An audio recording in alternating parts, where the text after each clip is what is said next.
Hey guys, this is Abhishek from GadgetsToUse.com, and today we are going to do the quick unboxing and quick review of the Moto G Turbo Edition which we have got with us. The Moto G Turbo Edition comes with a hardware upgrade. It comes with Snapdragon 615 compared to Snapdragon 410 which we have seen before, and it has got better IPX67 certification compared to IPX7 certification which was there with the earlier version of Moto G 3rd Gen. Talking about the quick charging, it does have support for quick charging as well, and there is a quick charger which comes within the package, and as per Motorola claims, this will charge this device approximately 75% faster compared to the charging which we have seen earlier with the Moto G 3rd generation. So let's start with the unboxing, and the first thing which we see inside the packaging is the Moto G Turbo Edition, and the device looks exactly like Moto G 3rd Gen which we have seen earlier. There is no difference in weight, there is no difference in design, ports and connectivity options. As far as the look and feel is concerned, the new Moto G Turbo Edition looks exactly the same as we have seen earlier.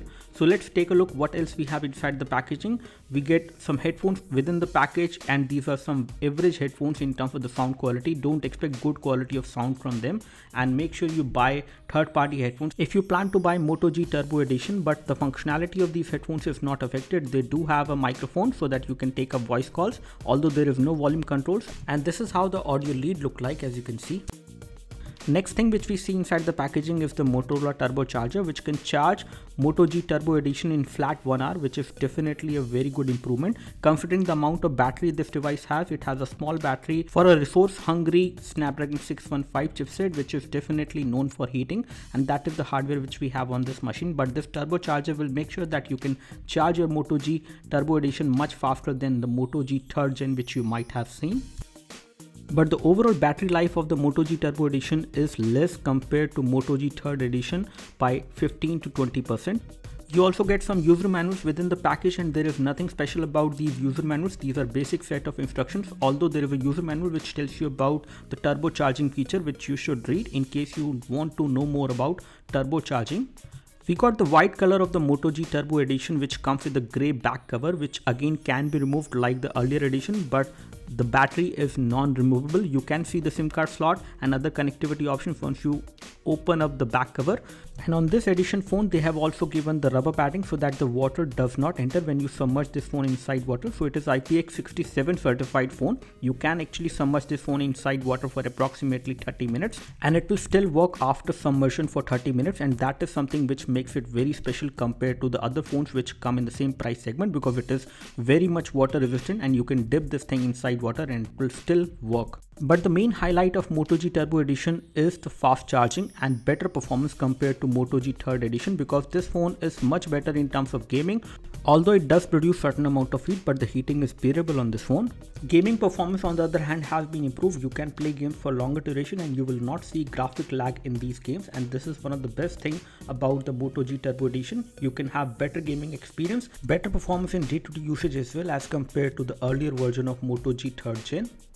But it does heat up slightly more compared to Moto G 3rd Edition, but the heating is not making this phone uncomfortable in day-to-day usage. The overall usage experience is the same because of the stock Android kind of experience provided by the UI which is there on Motorola phones. There are loudspeaker on the front as well. Again, it is not very loud in terms of the quality of sound and the loudness of the sound you would expect from a smartphone like this. The loudness is on the lower level compared to some of the phones in the same price segment. As far as rear camera is concerned, it has got a 13 megapixel rear camera with dual true tone LED flash. Rear camera quality is again good if not great compared to some of the devices in the same price segment, but overall it does a decent job as far as rear and front cameras are concerned.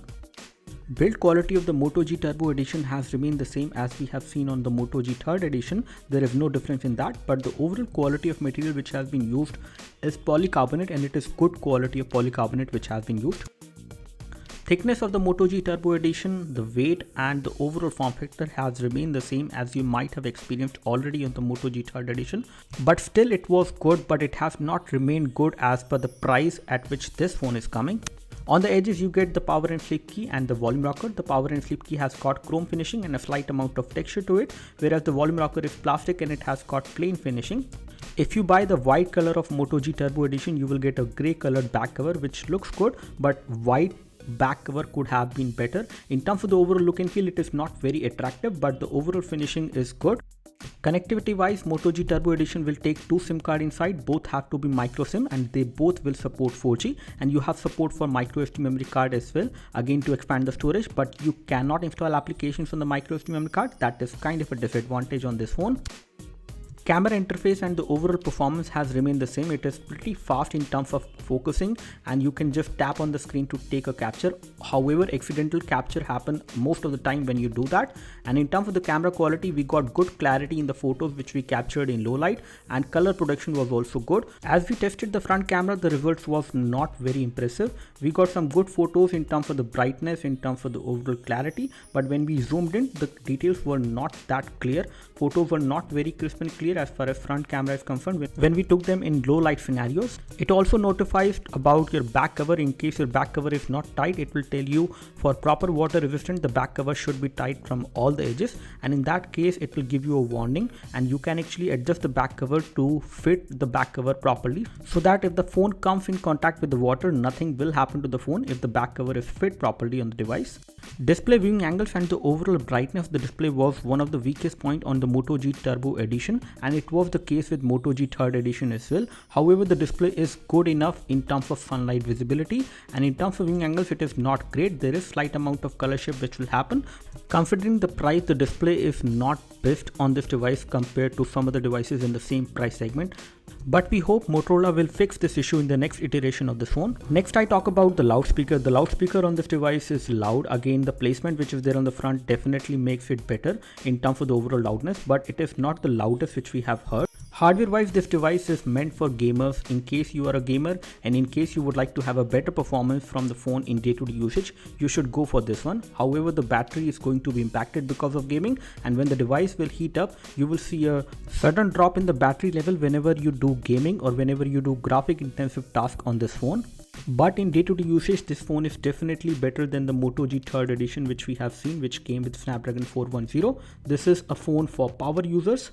Benchmark scores of this device also confirms the same. We have got good scores on Geekbench 3 when we tested this device, and we have got good performance overall when we tested this device in day-to-day usage.